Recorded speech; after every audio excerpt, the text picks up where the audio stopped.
a representation of the percentage. I can't do that because it's a decision that each person has to make. It's an intellectual exercise, and it's colored by your own values, your own risk tolerance, and your own preferences, your own understanding of the market, and your own understanding of the political risks and so forth. All of that is colored by each individual.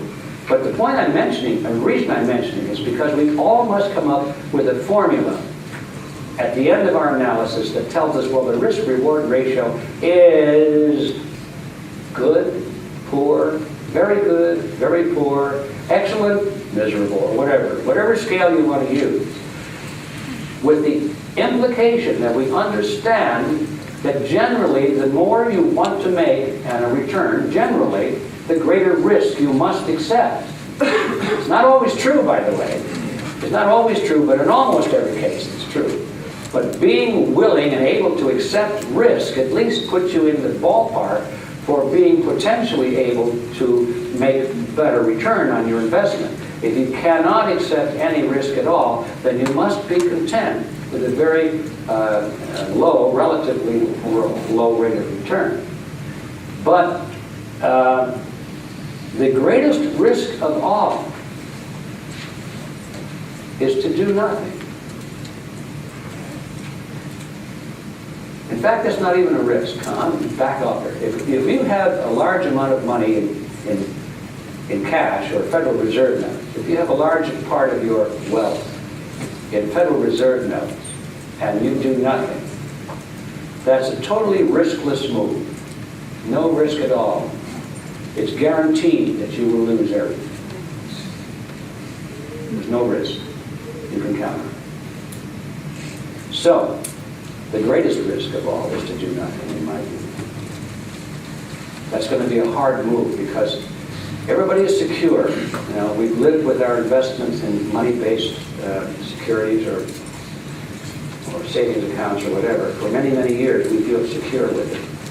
And it's always been there. And now Griffin is telling you to move along. And that's a very hard thing to do. I know it's hard for me to do. But you pay good money to hear me give some advice, and I think that's the best advice I know how to give you. And that is to get out of Federal Reserve notes as fast as you can. Now, a caution about the stock market. Personally, I'm almost embarrassed to tell you this, but it's true. I have never invested in the stock market, not one single share of stock. And you'd think, for a guy like me, I'd be a big stock investor, right? And I always wanted to be. In fact, when I first started to study this stuff, I thought, boy, I'm going to go into the stock market. So I could tell everybody I was an investor in the stock market, you know, had status. But I always was dragging my feet because I knew there was something in my mind, at least, that was fishy about the stock market. And the more I learned, the more I found out what was fishy about it. It's rigged. That's what's fishy about it. It's run by professionals, for professionals.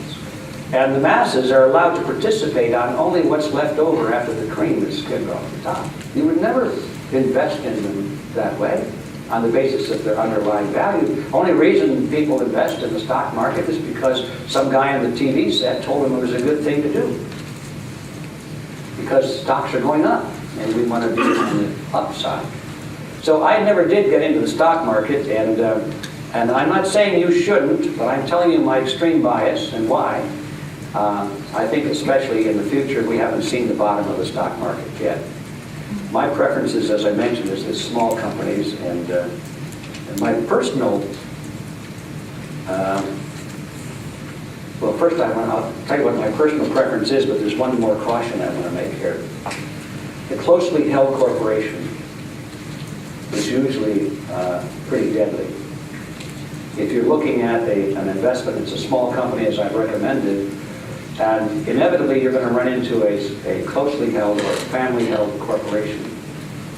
And it'll look good in many cases because they'll have a good product or a good service, and it's small, and you can get in on the ground floor and for a relatively small amount of money. And you can meet all the people.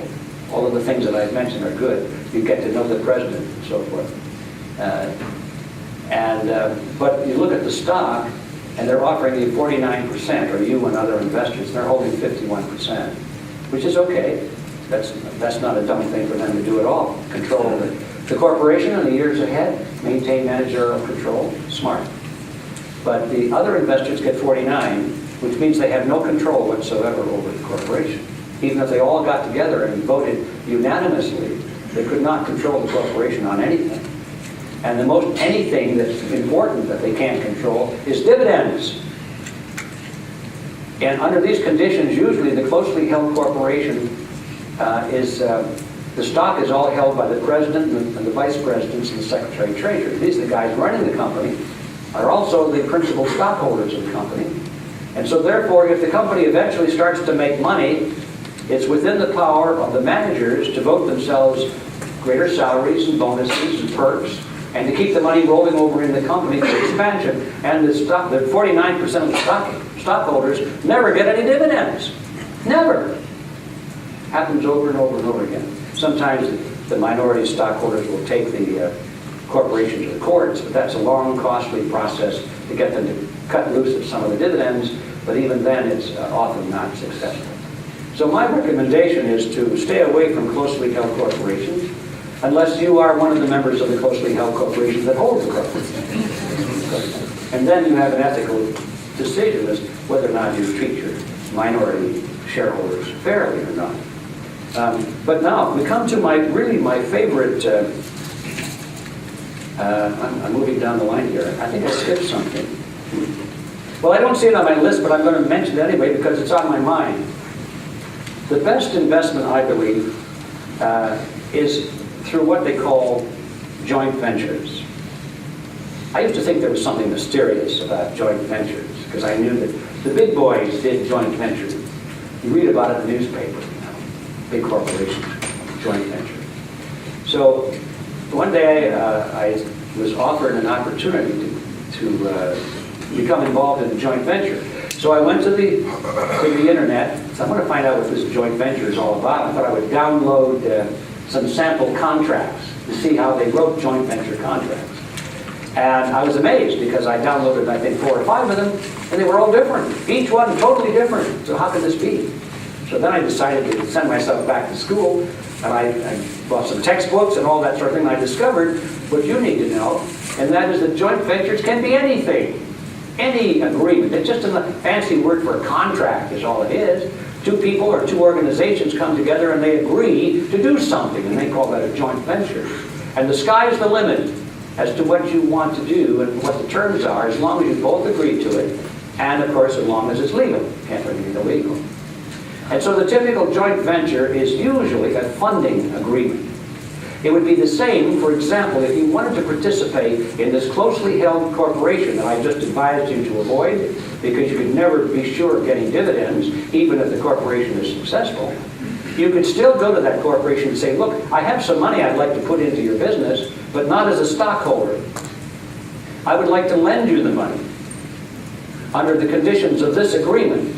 And then you can draw up any agreement as you wish. I will lend you this money that you need to get off the ground and to market your new widget or whatever it is, on the condition that the first $1 million in sales, I'm making this up as I go, you could say on the first $1 million of sales, I get 10% of the gross right off the top.